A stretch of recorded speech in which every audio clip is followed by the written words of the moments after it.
അങ്ങനെ കുറച്ച് ദിവസങ്ങളിലായിട്ട് ഹൗസിൽ ഒട്ടും തന്നെ ആക്റ്റീവ് അല്ലാതിരിക്കുന്ന ഒരു മത്സരാർത്ഥിയായി മാറിയിരിക്കുകയാണ് രേണുസുതി. ഒരുപക്ഷെ ബിഗ് ബോസ് പ്രേമികളിൽ കൂടുതൽ പേരും കൂടുതൽ പ്രേക്ഷകരും കാത്തിരിക്കുന്നത് രേണുസുതിയുടെ ഗെയിം കാണാനായിട്ടായിരിക്കും.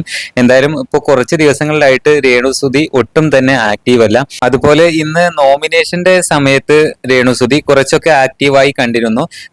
രേണുസുതി നോമിനേറ്റ് ചെയ്തിരിക്കുന്നത് ഒന്ന് അപ്പാനി ശരത്തിനെയാണ്. അതിന്റെ റീസൺ പറയുന്നുണ്ട്. അതുപോലെ രണ്ടാമത് നോമിനേറ്റ് ചെയ്തിരിക്കുന്നത് ഒനിയൽ സാബുവിനെ കുറിച്ചാണ്. എന്തായാലും ഒനിയൽ സാബു ഒട്ടും തന്നെ ആക്റ്റീവ് അല്ല എന്നാണ് രേണുസുതി പറഞ്ഞിരിക്കുന്നത്. ഒരുപക്ഷെ രേണുസുതിയേക്കാൾ ആക്റ്റീവ് ആയിരിക്കണം ഒനിയൽ സാബു എന്നുള്ളതാണ്. എന്തായാലും നിങ്ങളുടെ അഭിപ്രായം താഴെ കമന്റ് ആയിട്ട് അറിയിക്കുക. പിന്നെ രേണു വന്ന സമയത്ത് വന്ന 1-2-3 ദിവസങ്ങളിലൊക്കെ നല്ല രീതിയിൽ കണ്ടന്റ് ക്രിയേറ്റ് ചെയ്തിരുന്നു.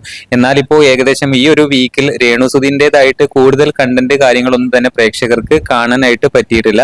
അതുപോലെ തന്നെ ഇത്തവണത്തെ ജയിൽ നോമിനേഷനിലും നമ്മുടെ രേണുസുതി ഉണ്ടായിരുന്നു.